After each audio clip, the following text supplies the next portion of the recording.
기도하시고 수요 성경 공부 시작하겠습니다.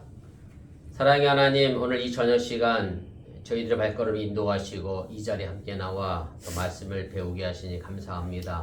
주님의 말씀이 언제나 내 삶의 발등에 등불이 되어 주시옵시고 저들이 걸어가고자 하는 이 어두운 삶의 길들 속에 주님께서 인도하시는 생명의 길이 되도록 인도하여 주시옵소서. 오늘 이 시간 이제 시작하려고 합니다. 주님께서 이 자리에 함께하여 주시옵시며 사탄 마귀 틈타지 않도록 또한 지켜 주시옵소서. 예수님의 이름으로 기도드렸사옵나이다. 아멘. 우리 288장 우리 찬송하겠습니다. 288장입니다. 예수를 나의 구주 삼고 성령과 피로써 거듭나니 이 세상에서 내 영혼이 하늘의 영광 누리도다. 이것이 나의 간증이요 이것이 나의 찬송일세. 나 사는 동안 끊임없이 구주를 찬송하리로다. 온전히 주께 맡긴 내 영 사랑의 음성을 듣는 중에 천사들 왕래하는 것과 하늘의 영광 보리로다. 이것이 나의 간증이요 이것이 나의 찬송일세.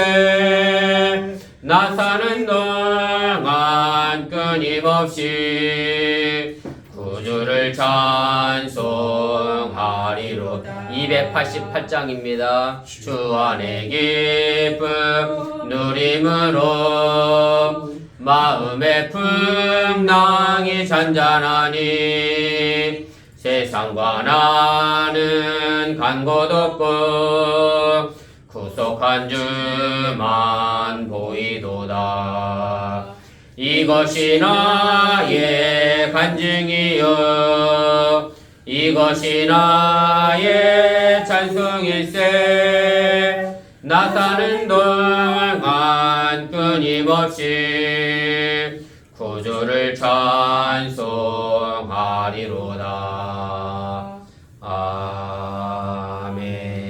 아멘. 우리 찬송 한 장 더 하겠습니다. 310장입니다. 310장 우리 찬송 한 장 더 합니다. 하나님의 은혜로 있을 데 없는 자 왜 구속하여 주는지 난 알 수 없도다. 내가 믿고 또 의지함은 내 모든 형편 아시는 주님 늘 보호해 주실 것을 나는 확실히 아네. 왜 내게 그 센 믿음과 또 복음 주셔서 내 마음이 항상 편한지 난 알 수 없도다. 내가 믿고 또 의지함은 내 모든 형편 아시는 주님 늘 보호해 주실 것을 나는 확실히 아네. 왜 내게 성령 주셔서 내 마음 감동해 주 예수 믿게 하는지 나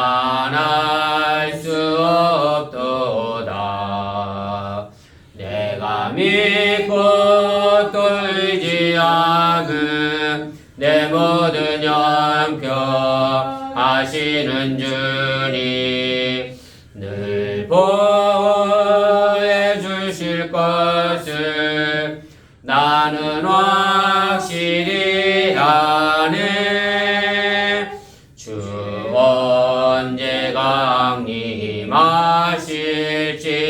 혹 밤에 혹 낮에 또 주님 만날 그것도 난 알 수 없도다.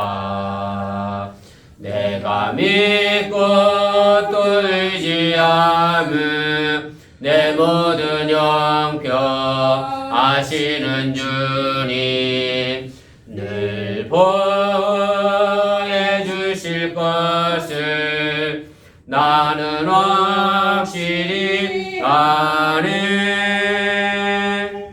아멘.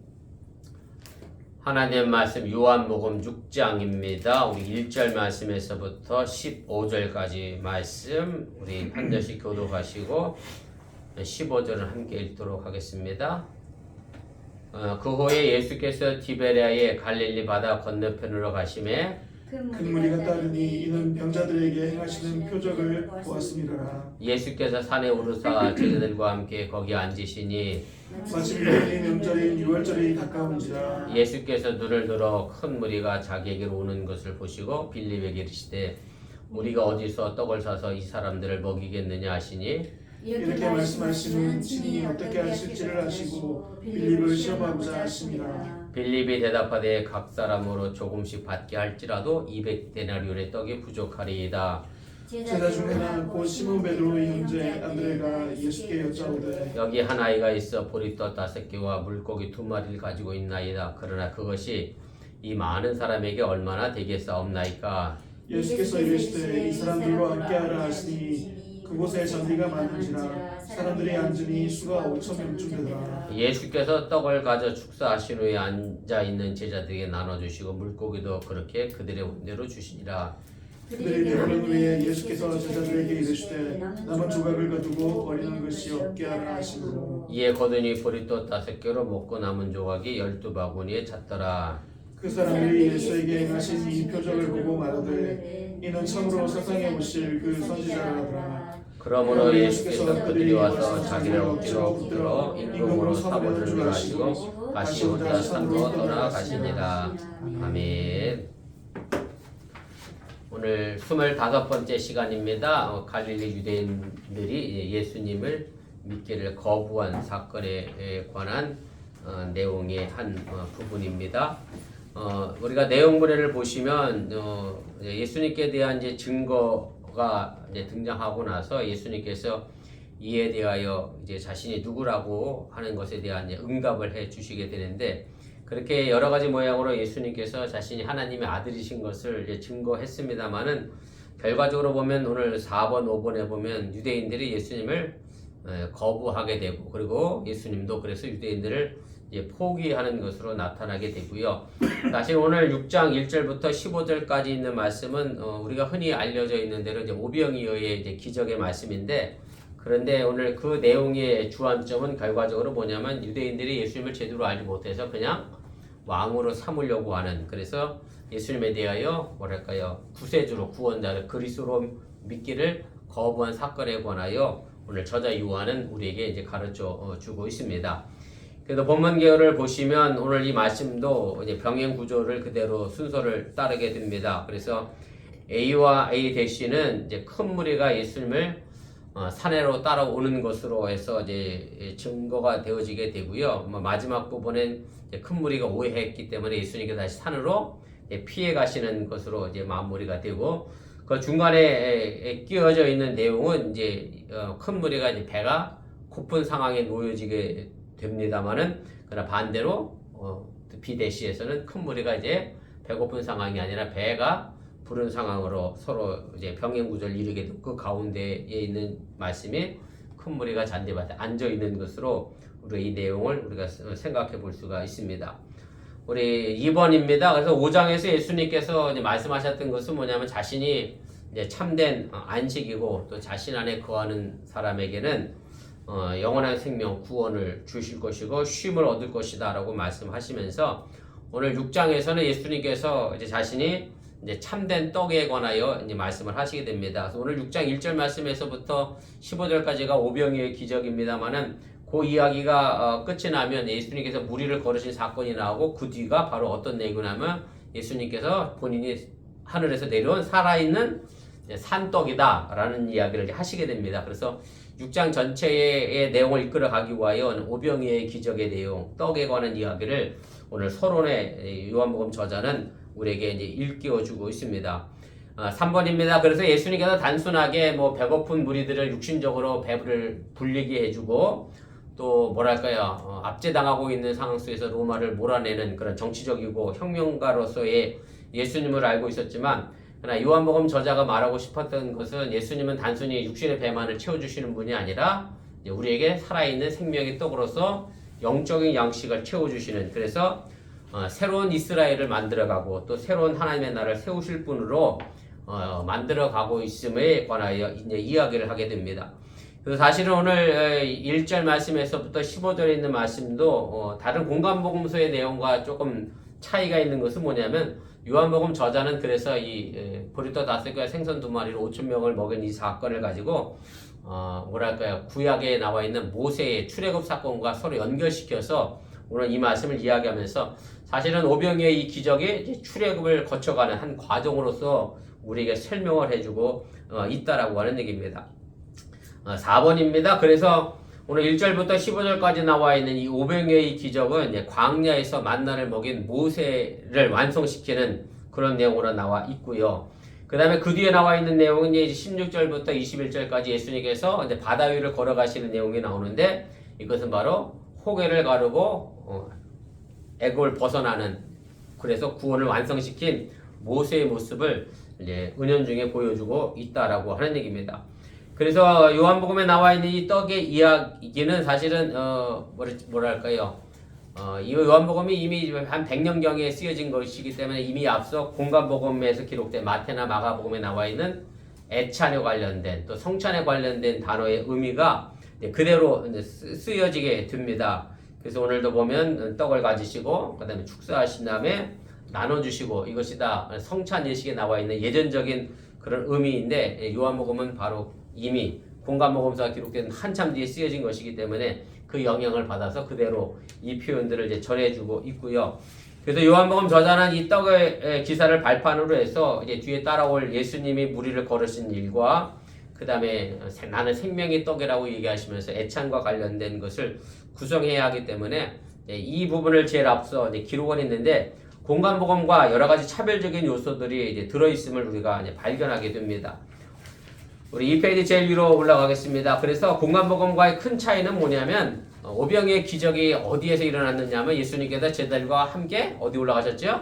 산에 올라가시고, 그리고 제일 마지막에도 또다시 사람들을 피해서 산으로 가시는 사건으로 해서 산이 명시가 되고요.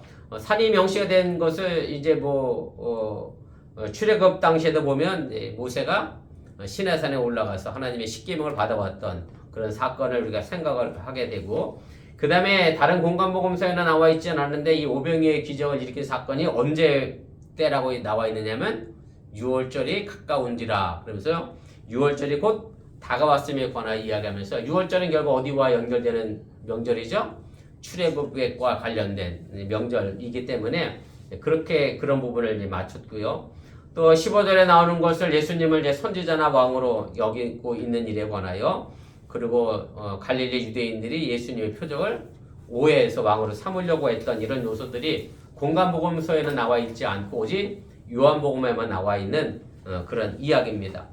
그래서 요한복음의 이 떡 이야기가 보이는 차이는 뭐냐면, 제가 오늘 제목도 마찬가지로 오병이어의 이적이라고 정해놓은 게 아닌 것이 뭐냐면, 공간복음에서는 보리떡 5개와 생선 2마리로 5,000명을 먹인 사건이 핵심이고 중심이라고 하면, 그래서 제일 마지막 부분에 예수님께서 몇 명을 먹였다라는 얘기가 나오는데, 오늘 요한복음에서는 5,000명이라는 숫자가 어디 등장하느냐면 가운데 등장하죠. 10절에 앉아있는 수가 한 5,000명쯤 됐다 그러고, 15절 마지막에서 뭘 얘기하고 있느냐면 유대인들이 예수님을 왕으로 세우려고 했던, 그래서 갈릴리 유대인들이 예수님을 메시아로, 구원자로, 구세주로 뭐 영적인 구원자로 받아들이기를 거부했던 것에 요한복음 저자는 초점을 맞추고 있다라고 하는 얘기입니다. 그래서 요한복음에 나와 있는 이 오병이의 이적의 이야기는 공관복음서에 나와 있는 이야기와 사뭇 조금 다르다라고 하는 사실을 여러분들이 이해하시면 좋겠습니다.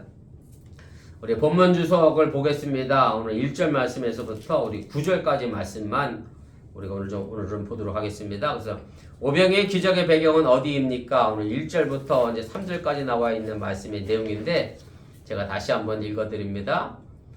그 후에 예수께서 디베랴의 갈릴리 바다 건너편으로 가심에 큰 무리가 따르니 이는 병자들에게 행하시는 표적을 보았음이러라. 예수께서 산에 오르사 제자들과 함께 거기 앉으시니 이렇게 되어 있습니다. 그래서 본문의 이 배경은 갈릴리 바닷가 옆에 있는 한 작은 산에서 벌어진 사건을 이제 기록을 하고 있고요. 예수님은 왜 산에 가셨느냐면 자신들에게 몰려오는 사람들을 피해서 제자들만 데리고 이제 산으로 올라가시게 됩니다. 우리가 마가복음에 보면 이 시기가 어느 시기냐면 예수님께서 12명의 제자를 선택하시고 나서 예수님 대신 이제 거기 보면 이제 귀신 쫓는 능력도 주시고 여러 가지 권능을 주시면서 제자들을 이제 파송하시게 되잖아요. 파송하고 나서 제자들이 돌아와서 예수님께 이제 막 보고를 하죠. 우리가 이런 일을 행하였습니다라고 이제 보고를 하게 되는데, 그러니까 쉽게 말하면 제자들도 나가서 귀신도 내어 쫓고 뭐 병도 고치고 하나님의 나라를 선포했더니 많은 사람들이 그 제자들을 따랐단 말입니다. 정말로 이제 성공적인 그런 사역을 이제 감당하게 됐는데, 이것을 본 이제 갈릴리 사람들 입장에서는 제자들이 이 정도 능력이면 그 선생 되시는 예수님은 더 큰 능력을 행하실 분이다 라고 생각을 했을 것이고, 그래서 제자들을 따라서 이제 산에까지 오는 그런 상황을 연출하게 됐다라고 하는 얘기입니다. 가로 3번입니다. 그렇지만 예수님은 이제 제자들이 사람들이 예수님께 대하여 잘못 기대감을 가지고 있는 것처럼 제자들도 혹시 그런 잘못 기대감에 휩쓸릴까 염려해서 이제 산으로 제자들만 데리고 이제 올라가시게 되고요. 그리고 요한복음 저자들이 사람들이 예수를 찾았던 이유가 뭐냐면 사람들이 뭐 때문에? 표적 때문에 예수님을 찾아가는 것을 이제 설명을 하게 되는데, 제가 앞서 여러 번 말씀드렸지만 요한복음에서는 이적을 보고 표적을 보고 믿는 믿음을 결코 좋은 믿음이라고 평가하지 않는다라는 말씀을 드렸고요. 그래서 요한복음 마지막 부분에 가면 이제 도마에게도 예수님이 하셨던 말씀이 뭐냐면 보지 않고 믿는 믿음이 더 좋은 믿음이다라고 얘기했던 것처럼 이제 어쨌든 표적을 보고 찾아오는 사람들에 관하여 그렇게 좋은 유대감을 갖고 있지 않다라고 하는 얘기입니다. 물론 이제 그것만 보고도 따라온 것도 잘한 일입니다만은, 그러나 정말로 잘한 일은 뭐냐면 예수님이 과연 우리에게 어떤 분인가를 제대로 알고 믿고 따라가는 게 우선이지. 뭐 제가 이번 주 새벽기도 시간에도 한번 그런 설교를 했습니다만은, 우리가 예수 믿어서 물론 병 고치는 거, 뭐 잘 되는 거, 사업도 성공하고 자녀들이 좋은 대학 가는 거 물론 중요하죠. 안 한다는 게 아니라 문제는 목적이 그게 돼서는 안 된다라고 하는 얘기고, 예수를 믿음으로 그 뒤에 거는 부수적으로 오는 일들이지 이제 그 순서가 바뀌게 되면 우리의 신앙 자체가 문제가 생긴다라고 하는 얘기고, 오늘 이 예수님을 따랐던 사람들은 사실은 예수님을 제대로 된 메시아나 그리스도로 보고 따라온 게 아니라 단순히 표적만 보고 따라왔기 때문에 예수님은 이제 그것에 대하여 의구심을 가질 수밖에 없었다라고 하는 얘기입니다. 가로 4번입니다. 그래서 예수님은 이제 큰 무리가 가지고 있었던 이 잘못된 구원자의 기대를 피해서 이제 산으로 가시게 되고, 제가 앞서 말씀드렸던 것처럼 요한복음 저자는 이 출애굽 과정의 설정을 위해서 모세가 출애굽기에 보면 이제 산에 올라가 있었던 것처럼 예수님도 산에 오르신 일에 관하여 이제 주목하며 그것에 초점을 맞춰 또 이 사건을 기술해 나가게 됩니다. 2번입니다. 그래서 예수님 말씀하시는 전한 동안에 이제 큰 무리가 어떤 형편에 놓이게 됐습니까? 오늘 4절부터 이제 9절까지 있는 말씀입니다. 제가 읽어드립니다. 마치 유대인의 명절인 유월절이 가까운지라 예수께서 눈을 들어 큰 무리가 자기에게로 오는 것을 보시고 빌립에게 이르시되 우리가 어디서 떡을 사서 이 사람들을 먹이겠느냐 하시니, 이렇게 말씀하시면 친히 어떻게 하실지를 아시고 빌립을 시험하고자 하심이라. 빌립이 대답하되 각 사람으로 조금씩 받게 할지라도 200데나리온의 떡이 부족하리이다. 제자 중 하나 곧 시몬 베드로의 형제 안드레가 예수께 여짜오되 여기 하나이가 있어 보리떡 5개와 물고기 2마리를 가지고 있나이다. 그러나 그것이 이 많은 사람에게 얼마나 되겠사옵나이까. 아멘. 그래서 이제 본달락에서 제가 아까도 말씀드렸던 것처럼 굳이 설명할 필요가 없는 6월절 때가 가까웠다라는 것을 소개를 하게 되고, 왜 이렇게 소개하고 있느냐면 요한복음 저자가 앞으로 자신이 하고 싶은 일에 관하여 깊이 관련되어 있기 때문에 그렇고, 이것은 앞서 출애굽 사건을 설정을 위해서 예수님이 산에 올라가신 것과 같은 개념으로 이 6월절의 개념을 오늘 저자 요한은 우리에게 가르쳐 주고 있다라고 하는 얘기입니다. 3페이지 제일 위로 올라가겠습니다. 그래서 이 오병의 기적을 서술하는 이제 방법은 제가 아까도 말씀드렸던 것처럼 공간복음과 요한복음이 조금 많이 좀 차이가 있고요. 이제 부수적인 여러 가지 상황의 설정도 다르고, 또 어떤 차이가 있느냐면 공간복음서에 제가 그 각주 5번에 달아드렸는데, 각주 5번에 보면 이제 마태복음과 마가복음 이야기가 있거든요. 보세요. 마태복음 14절 15절 요한복음과 무슨 차이가 있는지. 저녁이 되면 제자들이 나와 이르되 이곳은 빈들이요 때도 이미 저물었으니 무리를 보내어 마을에 들어가 먹을 것을 사 먹게 하소서. 마가복음 6장 35절입니다. 같은 내용으로 거의 구성되어 있습니다. 때가 저물어가매 제자들이 예수께 나와 여짜오되 이곳은 빈들이요 날도 저물어가니, 이렇게 돼 있어요. 그래서 공간복음서 마태 마가복음에는 사실은 무리가 배고픈 걸 누가 먼저 인지하고 예수님께 이야기하느냐면 제자들이 인지하고 예수님께 이야기하는데, 오늘 요한복음은 그 반대로 누가 예수님 먼저 인지해서 제자들에게 이제 그 실마리를 이제 풀어가게 되고요. 요한복음 전체를 보면 사실은 제자들이 항상 나서기보다는 누가 나서시게 되느냐면 예수님이 먼저 진행의 선두에서 그 실마리를 풀어가는 것으로 나오게 됩니다. 그래서 제가 각주 6번에 달아드렸는데, 제가 뭐 하나만 참고로 써드렸습니다만, 요한복음 3장 3절에도 보면 니고데모와의 대화 속에서도 누가 대화를 이끌어 가시냐면 예수님이 니고데모에게 이렇게 얘기하죠. 예수께서 대답하여 이르시되 진실로 진실로 내게 이르노니 사람이 거듭나지 아니하면 하나님의 나라를 볼 수 없다라고 하면서 니고데모에게 먼저 실마를 풀어가고, 그 뒤에 제가 여러 성경 구절을 써드렸습니다만 이 부분 전부가 다 예수님께서 먼저 실마리를 풀어가시는 이제 그런 내용으로 되어 있습니다. 그래서 오늘 이 요한복음에서도 보면 예수님께서 먼저 빌립에게 이 상황을 이제 설명을 하시게 되고, 그런데 예수님께서 이제 빌립이 어떻게 이미 나올지를 알고 계셨다라고 이제 말씀을 하고 있습니다. 그래서 요한복음에 보면 예수님은 항상 미래의 일을 미리 알고 계시는 이제 초자연적인 인지를 하는 분으로 우리에게 소개되어지고 있고요. 그리고 대표적인 사건이 요한복음 1장에서도 제가 한번 이미 말씀을 드렸습니다만은 각주 7번인데 요한복음 1장 42절인데 거기 보면 이렇게 돼 있어요. 예수께서 보시고 이르시되 내가 요한의 아들 시몬이니 장차 뭐가 될 거예요? 게바가 될 거다라는 것을 미리 앞서 내다 보셨던 사건을 이제 기록을 하게 됩니다. 그래서 그것 말고도 여러 성경 구절이 요한복음에 보면 예수님께서 미래의 일을 알고 계시고 그 일들을 위하여 우리들을 이끌어 가시는 것에 대하여 설명을 해주고 있습니다. 그래서 어쨌든 빌립은 예수님의 이 물으신 질문에 대하여는 사실은 대답을 하지 않았습니다. 예수님은 어디서 이 떡을 구해다 이 사람들 먹일 거냐라고 물었기 때문에 사실은 대답을 하는 사람 입장에서 뭘 대답해야 돼요? 장소를 얘기했어야 되는데 오늘 빌립은 장소를 얘기한 게 아니라 오히려 돈의 가치만을 이야기하고 돈이 얼마나 필요한지를 설명을 하게 됩니다. 뭐 빌립 입장에서는 그렇게 생각할 수도 있겠지요. 아무리 떡을 살 만한 곳이 있다 할지라도 우리에게는 그만한 돈이 없는데 그 떡을 어떻게 사다가 이 사람들을 먹이겠느냐, 어떻게 보면 현실을 제대로 내다본 그런 것이라고 우리가 생각해 볼 수 있을 것이고, 예수님이 참 의미 없는 질문을 하셨다 뭐 이렇게 질책하듯 이 빌립은 예수님께 대답을 하게 됩니다. 가로 5번입니다. 그래서 오늘 200데나리온이라는 돈이 나오는데 한 데나리온은 그때 당시 노동자 하루 품삯이 있고, 그래서 200데나리온이면 200일치니까 약 8개월 정도의 월급으로 우리가 생각해 보면 될 것이고, 그 사실은 그죠, 그 많은 돈으로 떡을 살 만한 곳이 어디 있겠습니까?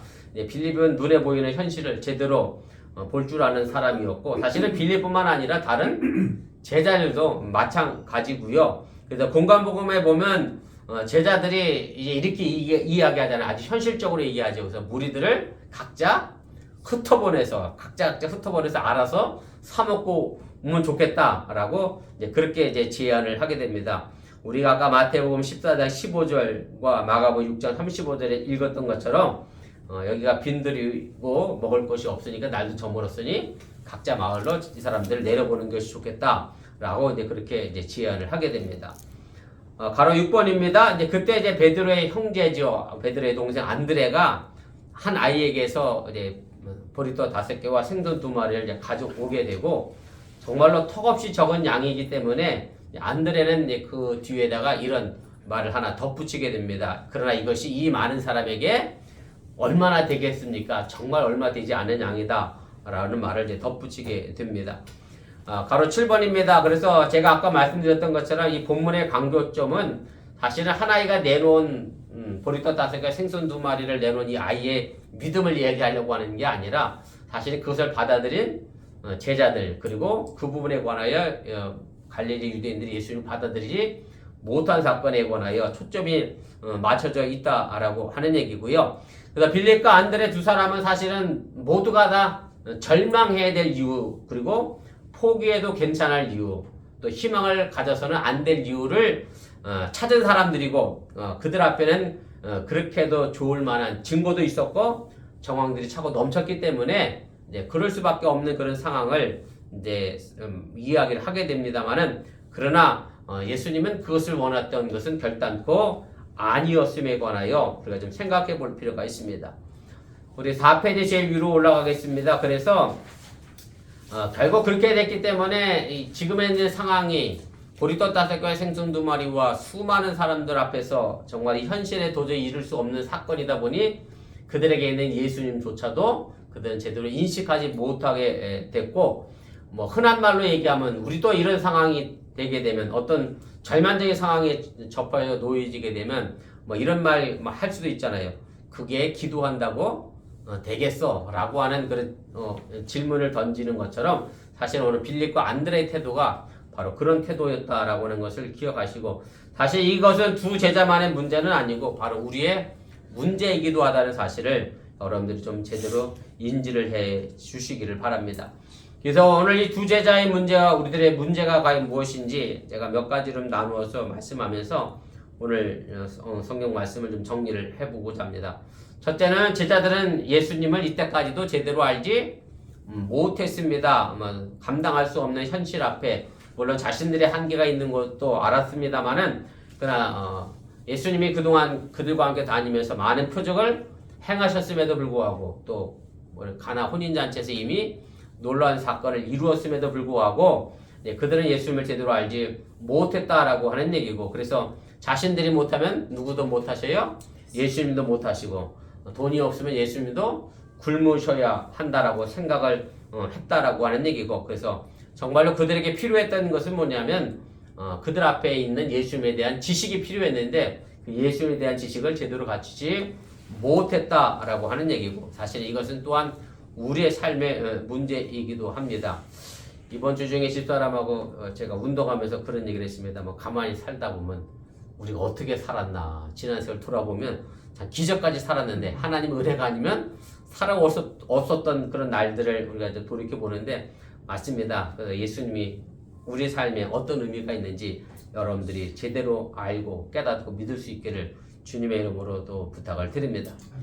두 번째로 제자들은 예수님께서 가지고 계신 계획을 알지를 못했습니다. 예수님께서 빌립에게 이야기했던 이유는 뭐냐면 예수님은 그 다음 계획을 가지고 계셨기 때문에 빌립에게 이 질문을 던졌다라고 하는 얘기고 그냥 그들을 재촉해서 돌려보내는 것이 예수님의 계획이 아니라 예수님께서 직접적으로 하나님 나라의 말씀을 가르치시기도 했지만 육신적으로도 하나님의 나라의 양식을 먹일 수 있는 계획을 가지고 계셨다라는 것을 그들은 제대로 인지하지 못하고 또 알지 못했다라고 하는 얘기입니다. 세 번째입니다. 그 다음에 예수님께서 이 많은 사람들을 먹이실 수 있는 능력이 있음도 이 제자들이 알지를 못했습니다. 그래서 예수님의 능력은 우리가 흔히 하는 말 이상으로 우리가 뭘 상상하든 그 이상의 것을 예수님이 하신다라는 것을 여러분들이 기억하시길 바라고 그래서 우리들의 삶의 순간순간마다 정말로 예수님께서 어떻게 개입하셔서 내 사고 방식과 내 상식을 뛰어넘는 일들을 만들어 가시는 것을 여러분들이 또한 경험하시고 또 앞으로 경험하게 될 것을 또한 믿으시기를 바랍니다. 아멘. 네 번째로 제자들은 예수님께서 이 무리를 먹여야 할 어떤 의무와 연민이 있다는 사실도 몰랐습니다. 자신이 먹을 것도 없는 상황에서 사실은 남을 걱정하는 건 뭐랄까요? 내 코가 흔한 말로 내 코가 석자인데 뭐 남의 사정을 우리가 생각하느냐라고 뭐 그렇게 생각할 수 있습니다만 그러나 예수 그리스도 안에 있는 우리는 설령 내 코가 석자일지라도 남의 사정도 헤아리고 살필 수 있는 연민과 마음의 사랑이 우리에게 있어야 한다는 것을 여러분들이 기억하시기를 바라고 또 그래서 예수님께서 무리가 필요한 것을 자신의 필요로 아셨고 또 우리가 고통당하는 것을 자신의 고통으로 여기셨다라고 하는 얘기고 그래서 제가 지난 주에도 설교했습니다만 우리 어번교회 안에 있는 공동체의 식구들이 어떤 어려움을 당하면 그것이 그 사람이 어려움이 아니라 나의 어려움을 함께 생각하고 함께 기도하는 그런 신앙의 공동체가 되어줘야 한다는 사실 또한 여러분들이 잊지 마시길 바랍니다. 마지막으로 다섯 번째입니다. 무엇보다 제자들은 이 무리뿐만 아니라 예수님의 질문을 받은 자신들마저도 입으로 먹는 양식 이상의 그 어떤 양식이 필요하다고 하는 사실을 몰랐습니다. 그 양식은 6장 22절에 나오겠습니다. 누구죠? 예수님 자신, 생명의 떡인 예수님이어야 하고 그래서 예수님을 먹고 마셔야 했다라고 하는 얘기고 뭐 이 말씀의 의미는 예수님을 우리가 믿는 것 그리고 예수님과 함께 우리가 연합하는 것 요한복음 1장에 나와 있는 대로 얘기하면 예수님을 우리가 영접하는 것으로 하나님의 자녀가 되는 그런 역사를 만들어가는 것 바로 이것이 우리가 해야 될 일들이라고 하는 얘기고 그래서 우리가 정말로 작은 예수로서 예수님과 한 몸이 되어지고 예수님의 시선으로 우리가 세상을 바라보고 예수님의 능력으로 우리가 이 땅을 이끌어가는 그런 참된 목자가 되어져야 한다고 하는 사실을 여러분들이 또한 깨달으시기를 바랍니다. 9번입니다. 그래서 오늘 이 두 제자가 보여줬던 것은 사실은 상식에 기초했던 현실에 기초했던 그런 신앙의 모습인데 근데 사실은 상식에 기초하지 않는 신앙은 어떻게 흐를 수밖에 없느냐면 좀 뭐랄까요 광신으로 우리가 흐를 수밖에 없습니다. 그런데 너무나 상식을 강조하고 상식에만 머물러 있으면 그것 또한 우리가 신앙이라고 말할 수도 없습니다. 그래서 상식에 기초하지 않은 신앙도 그렇고 상식에 기초한 신앙도 다 불완전한 신앙의 모습이라고 하는 얘기고 그래서 우리가 정말 속으로 내 자신을 믿고 자기가 원하는 대로 되어야 된다라고 하는 생각과 신념에 머무는 것이 아니라 예수님과 함께 그 모든 것들을 이루어낼 수 있다라는 사실을 여러분들이 믿으시고 그리고 우리 시험 뒤에는 늘 누가 함께 계세요? 예수님이 함께 계시고 예수님의 계획이 우리 앞에 펼쳐져 있다고 하는 사실 여러분들이 잊지 마시고 결과는 당장 우리가 지금 눈앞에 알 수 없다 할지라도 예수님을 신뢰하고 믿고 나아가는 신앙의 모습이 우리에게 필요하다는 것을 여러분들이 기억하실 바랍니다. 오늘 갈릴리 유대인들이 단순히 표정만 보고 예수를 따라갔다가 예수님께 거부당하는 그런 사건들을 바라보면서 나는 과연 예수님 앞에 어떤 자세로 서 있는가를 생각해 볼 수 있는 그런 시간이 되시기를 바랍니다. 우리 잠시 말씀을 기억하며 1분여 정도 우리 합심해서 함께 기도하겠습니다. 오늘 갈릴리에 있는 많은 사람들이 예수님을 단순히 자신들을 구원할 정치적으로 구원할 메시아 또 정치적으로 구원할 혁명가로만 생각을 했습니다. 그러나 예수님은 우리에게 살아있는 산떡으로 내려오셔서 우리에게 생명이 되시는 분이라는 사실을 우리가 잊지 마시기를 바라고 그래서 진정 우리가 겉으로 보이는 표정만을 믿고 따라가는 신앙의 삶의 모습이 아니라 예수님이 나의 영혼을 살리고 나에게 참된 안식을 주시는 구원자로서 예수님을 바라보며 살아갈 수 있기를 바랍니다. 잠시 함께 우리 기도하겠습니다.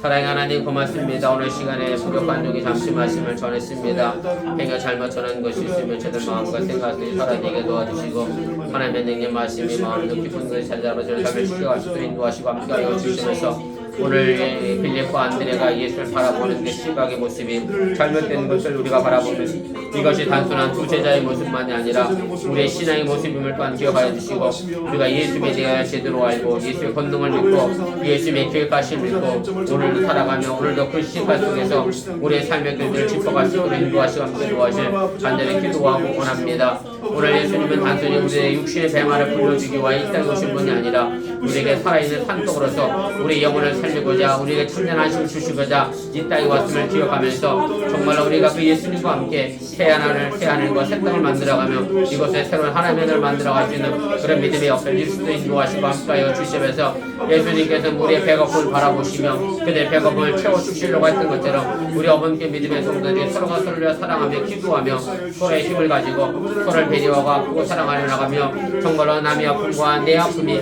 함께 만들어져가며 함께 중보해 나가는 그런 믿음의 역사를 일 수 있는 아름다운 교회가 되도록 인도하시고 함께하여 주시면서 저들이 가고 있는 삶의 발걸음 속에 하나님의 인도하시고 승리하심 있게 하시고 그 길을 따라 하나님의 영광을 드러낼 수 있는 복음의 삶의 길들을 오늘도 살아가도록 함께하여 주시옵소서 믿습니다. 아멘. 사랑의 하나님 고맙습니다. 오늘 많은 사람들이 예수님이 단순히 보여주셨던 표정만을 보고 예수님을 따라다녔습니다. 우리의 신앙의 삶의 모습이 겉으로 드러나는 모습만 바라보고 따라다니는 어리석은 자들 되지 않게 도와주시려 원하며 정말로 예수님께서 내 삶의 참 생명의 참떡임을 믿고 그것을 통하여 구원에 이르는 참된 신앙의 믿음을 갖고 오늘도 나아가게 하여 주시면서 우리 어번교회 성도들 가운데 특별히 아픈 이들이 있습니다. 우리 김민희 성도님, 우리 아들 현이 하나님 여전히 그 염증으로 인하여 많이 고생하고 아파하는 가운데 있사오니 하루속히 그 염증 잠재워 주시고 회복되어지게 하여 주시고 우리 김민재 성도의 마음과 삶도 평안하게 인도하시고 함께하여 주시면서 이제 내일 모레 또 먼 곳으로 우리 운전하여 올라가신 우리 정동모 지사님 기억하여 주시고 또 이곳에 남겨져 있는 우리 정승 지사님과 우리 희원이 유건이 사함의 길도 지켜 주시옵시고 저들이 이곳에 있는 동안 하나님의 은혜와 사랑을 늘 체험하며 나아가 또 새로운 곳에서 하나님의 역사를 만들어가는 믿음의 가정 되도록 또한 붙들어 주시옵소서. 이 모든 말씀 예수님의 이름으로 축복하며 기도드렸사옵나이다. 아멘. 하늘에 계신 우리 아버지여 이름이 거룩히 여김을 받으시오며 나라의 마옵시며 뜻이 하늘에서 이룬 것 같이 땅에서 이루어지이다.